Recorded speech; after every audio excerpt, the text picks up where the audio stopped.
বললেন আগামীকালকে আসরের সময় তুমি এটা হিসাব দিবে। তো পদা মাত্র 5 টাকা পায়া সে বলতেছে এটা তো আর খরচ করা যাবে না, বাচ্চা দিয়েছে, আমি এটা আমার কাছে স্মৃতি হিসেবে রেখে দিই। আর মন্ত্রী 500 টাকা পায়া বলতেছে মাশাআল্লাহ 500 টাকা বেশি, একটা মুরগি কিনে গেল, ভালো সবজি কিনে গেল, পোলার চাল কিনে ইচ্ছা মতো খাইছে। খাওয়ার পর পরের দিন বাচ্চা ঢোল পিটাইয়া মানুষ ডাকাইলেন, আসো সবাই আজকে তোমাদেরকে আজব এক খেলা দেখাবো। কি দেখাবো? আজব এক খেলা দেখাবো। বাচ্চা আজব খেলা দেখানোর জন্য ডাকলেন। মন্ত্রী এবং প্রজা দুইজন একসাথে দাঁড়াইয়া রইলেন এবং মন্ত্রী প্রজা দুইজন দাঁড়াইয়া বাদশা বললেন, এই মুসলমানের দলের এবার তোমরা তাকে দেখো, আমি কেন মন্ত্রী এবং প্রজাকে ডাকলাম তোমরা লক্ষ্য করে শোনো।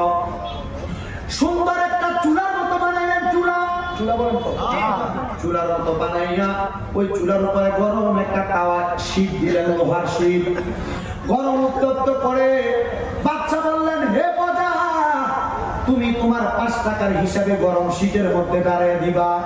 তোমার 5 টাকা তুমি কোন জায়গার মধ্যে খরচ করেছ?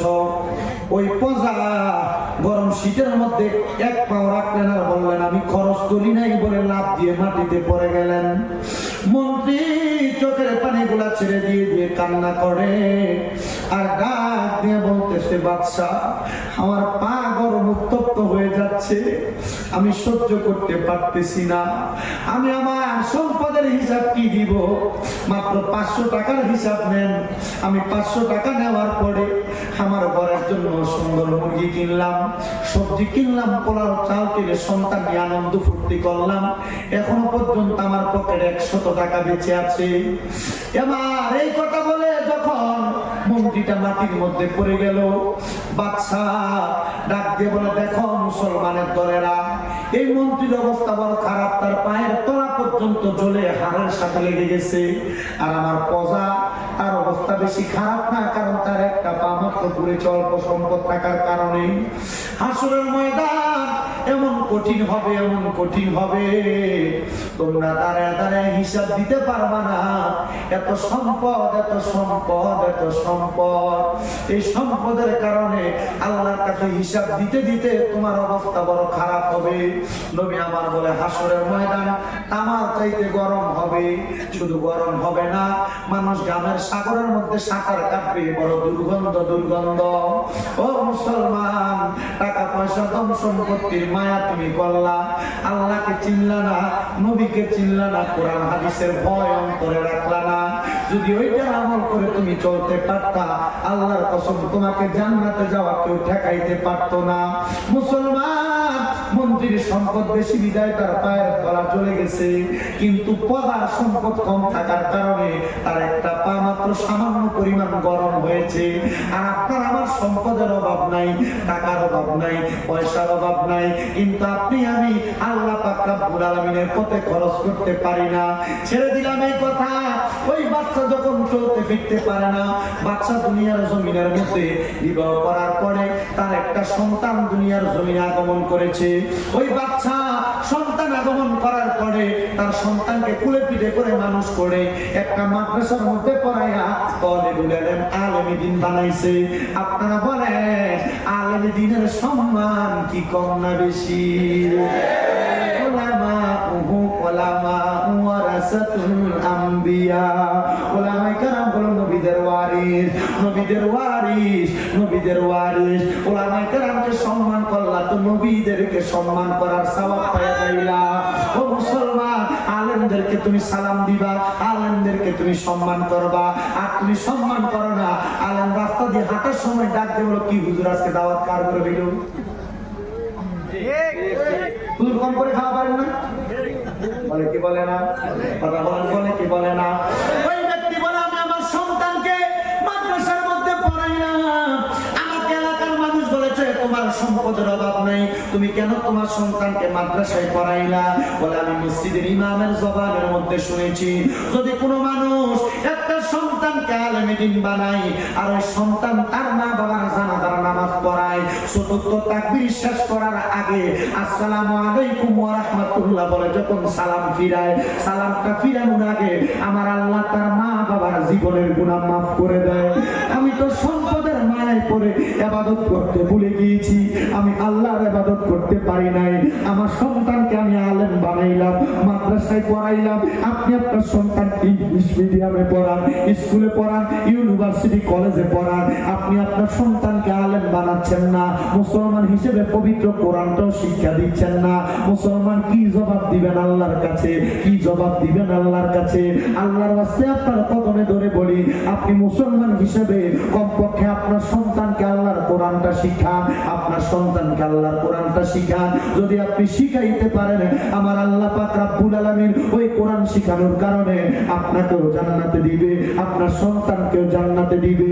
ওই আল্লাহর বান্দা বলে, আমার সন্তানকে আমি জান্নাত পাওয়ার জন্য মাদ্রাসায় পড়াইলাম, ওই সন্তান আমার কাছে যখন সুন্দর করে থাকলো, হায় হায় জগতের মানুষ, আমার সন্তান আমি যখন ইন্তেকাল করলাম, আমার জানাজার নামাজ পড়াইলো, কিন্তু আমার আল্লাহ পাক রব্বুল আলামিন আমার কবরের আযাব মাফ করে নাই।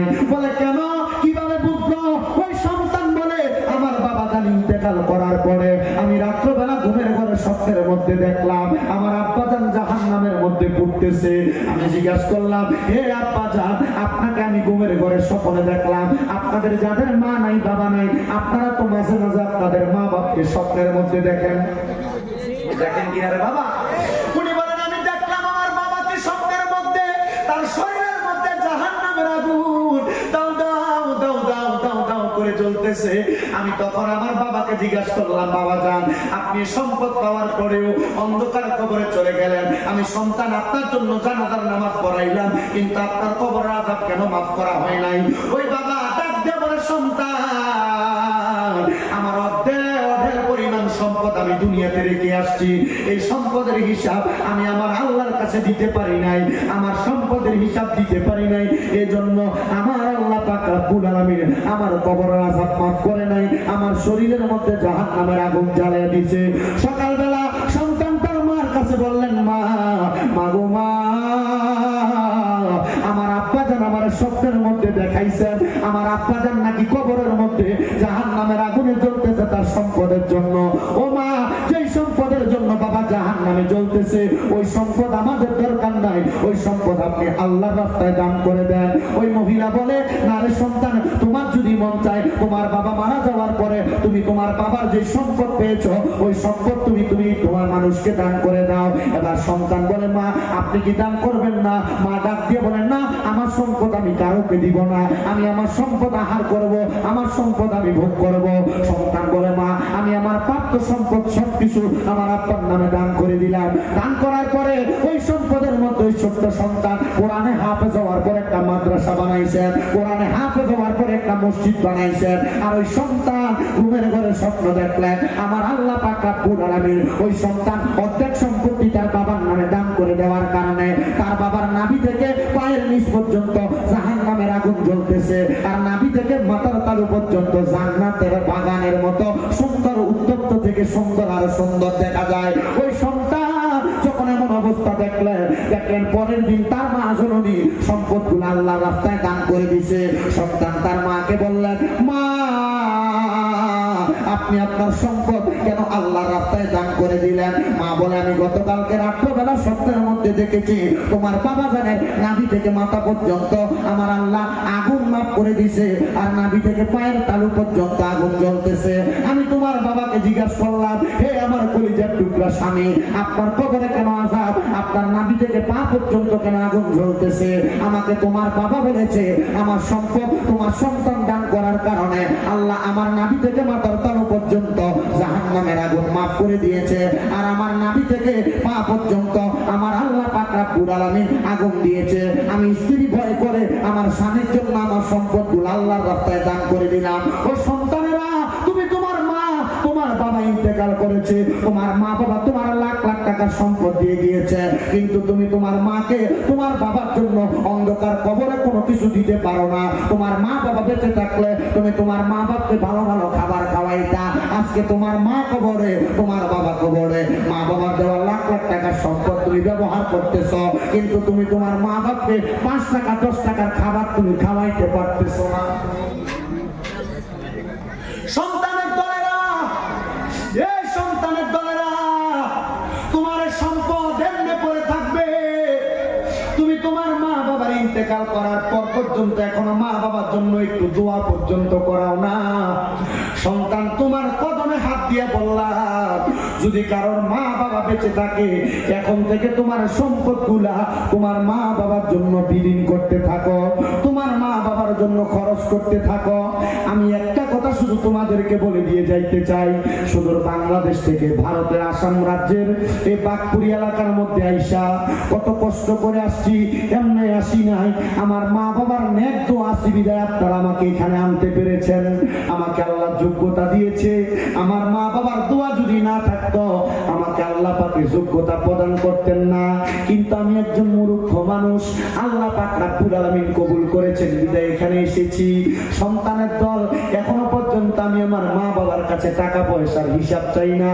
আমি যেই ড্রয়ারের মধ্যে টাকা রাখি এই ড্রয়ারের চাবি এখন আমার মায়ের কাছে থাকে। আমি যেখানে টাকা রাখি ওই ব্যাংকের অ্যাকাউন্ট এখন আমার মায়ের নামে। বলে হুজুর কেন? কারণ আমার মা বেঁচে আছে, এখন খরচ করবে। আমার মা বাবা যদি বেঁচে না থাকে আমার টাকা কে খরচ করবে? আমার সন্তান, আমার স্ত্রী, আমার পুত্র, আমার কন্যা? না না না, এরা আমার জন্য এক বিন্দু পরিমাণ দোয়া করবে কিনা সন্দেহ আছে। কারণ আপনারা এখানে অনেকে আছেন মা বাপকে মাটি দিয়ে বাড়িতে আসছেন, 1 মাস পরে কবরের পাশে যান না, 1 বছরও খবর নেন না। এমনও সন্তান আছেন মা বাবার কবর কোনটা জিজ্ঞেস করলে দেখায় দিতে পারবেন না, ভুলে গেছে। কিরে সন্তান, তোমার মা নিজে না খেয়ে তোমারে খাওয়াইলো, তোমার বাবা নিজের মাথার গাম পায়ে ফালাইয়া নিজের রক্তরে পানি বানাইয়া তুমি সন্তানকে মানুষের মতো মানুষ বানাইলো। আজকে তোমার ওই বাবা কবরে, ওই বাবার কবরের খবর তুমি নিতেছো না। বাবা কবরে কেমন আছে জানো না? মুসলমান, ওই বাবার কাছে তুমি কি জবাবদিহিতা করবা? ওই মায়ের কাছে তুমি কি জবাবদিহিতা করবা? ওই মা, ওই বাবার তুমি যদি অসম্মান করো আল্লাহর কাছে তুমি বড় নারাজ বান্দা হয়ে যাইবা। আল্লাহর কাছে যে নারাজ বান্দা হয় ওই বান্দা কবরে গেলে শান্তি পায় না, মরণকালে শান্তি পায় না, হাসরের ময়দানে শান্তি পায় না। এবার আপনারা বলেন, ওই হাসরের ময়দান, কবর হাসরের মিজান ফুলসেরাতে শান্তি পাওয়ার জন্য মা বাবাকে সম্মান, মা বাবাকে শ্রদ্ধা করার দরকার আছে না নাই? সাহাবায়ে কেরাম বলে, ইয়া রাসূলুল্লাহ, ইয়া হাবিবাল্লাহ, আমি আমার মাকে আমার আব্বাকে কেমন সম্মান করব? আপনি নবীর কাছে জানতে চাই। আমার নবী রাহমাতুল লিল আলামিন নবী ডাক দিয়ে বলে, সাহাবীরা শুনে নাও, মা বাবাকে এমন সম্মান করবা, এমন তাজিম করবা। বলি, ইয়া রাসূলুল্লাহ, কেমন সম্মান করবা?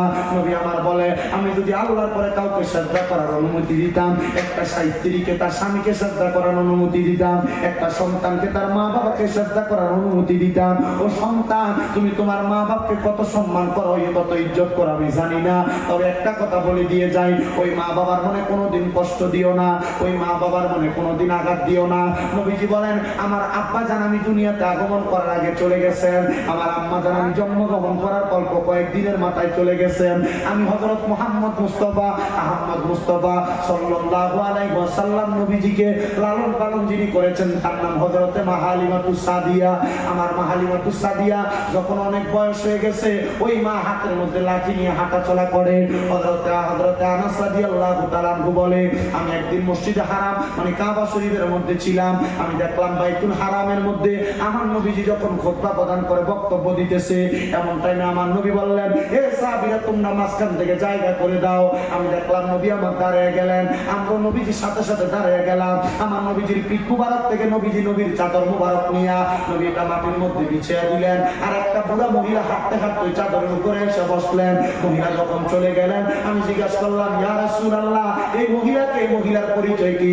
নবী আমার বলে, এটা হলো আমার দুধ মা, আমার মা মারা যাওয়ার পরে মহিলা আমার দুধ পান করাইছে, এই জন্য আমি এই মহিলাকে সম্মান করলাম। ইয়া রাসূলুল্লাহ, ইয়া হাবিবাল্লাহ, দুধ মাকে আপনি এত সম্মান করলেন, দুধ মারে যদি আপনি এত সম্মান করতে পারেন, তাহলে আমাদেরকে যেই মা জন্ম দিল ওই মায়ের সম্মান কত, ওই মায়ের ইজ্জত কত? আল্লাহর হাবিব বলতেছে, ওই মায়ের সম্মান, ওই মায়ের ইজ্জত হইল মায়ের পায়ের মধ্যে চুমা দিলে আল্লাহর জান্নাতের চৌকাঠে চুমা দেওয়ার সওয়াব তুমি পাইবা। সন্তানের দল ওই মা বাবার মনে কষ্ট দিয়া মক্কা যাইবা, মদিনা যাইবা, হজ কবুল হবে না। মা বাবারে কষ্ট দিয়া, মা বাপকে ধমক দিয়া, মা বাপকে ভাত না খাওয়াইয়া তুমি যদি নামাজ পড়ো, নামাজ আল্লাহর দরবারে কবুল হবে না। কারণ তুমি নামাজ পড়বা যে আল্লাহকে খুশি করার জন্য, ওই আল্লাহ পাক রব্বুল আলামিন তো তোমার মা কষ্ট পাওয়ার কারণে কষ্ট পেয়ে গেছে।